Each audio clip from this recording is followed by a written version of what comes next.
Yeah, I'm Xueman Wang. I'm leading the Partnership for Market Readiness. It's an initiative that includes almost 30 countries, 13 developed countries and 18 developing countries, major emerging economies. And altogether, these countries represent almost 80% of the global emissions. So it's a very exciting initiative. And is the PMR working? Absolutely. PMR was established 4 years ago, and together with our countries, I think the very important part is that to translate a vision.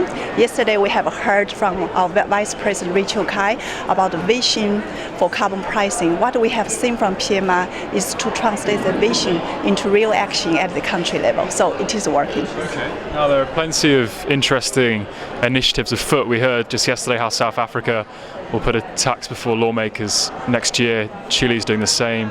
But China in all of this is very, very exciting. But why? Tell me about what China is developing and what this means.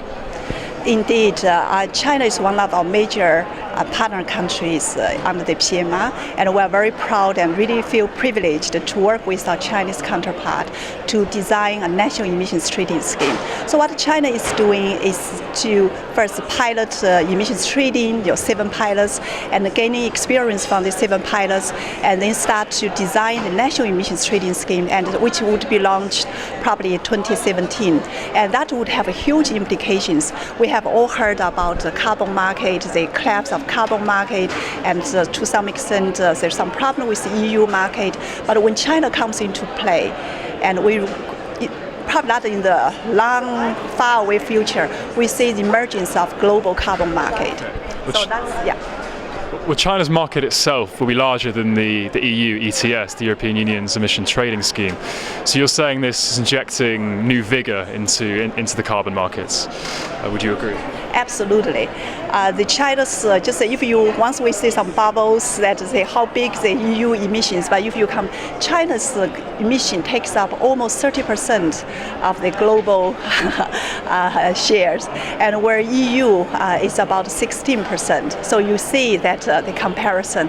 Of course, China's national emissions trading scheme will not cover all of the emissions, but still very significant. It's a step in the right direction, of course. And as China prepares to release its intended nationally determined contribution, its carbon cutting pledge, before October, what does it say about the country's approach to climate leadership? That's right. Probably we don't need to wait until October. It will be much quicker. The plan, as I understood from Chinese officials, is to submit this INDC, Intended National Determined Contributions, to UN in June. So we are talking about probably a matter of weeks, could be a matter of days. It's very exciting. I think the rest of the world is all anxiously waiting for China's submission. I think it's very important is that, we know probably in the China's INDC, it would include the peaking year, it would include the target of 20% of non-fossil fuel.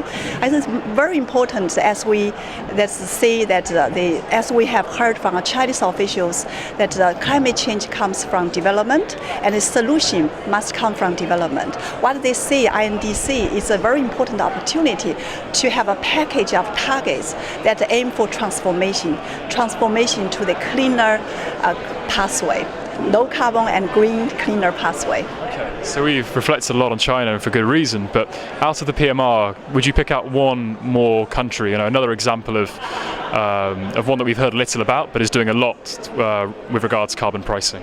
And I would certainly take South Africa.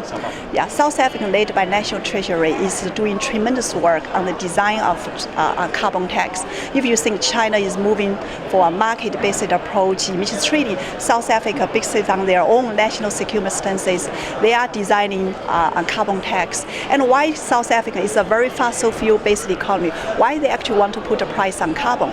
It's very important. They also see the long-term trajectory, this inevitability of carbon pricing, how to help their industry to make that transition early stage and to become even more competitive as they move forward.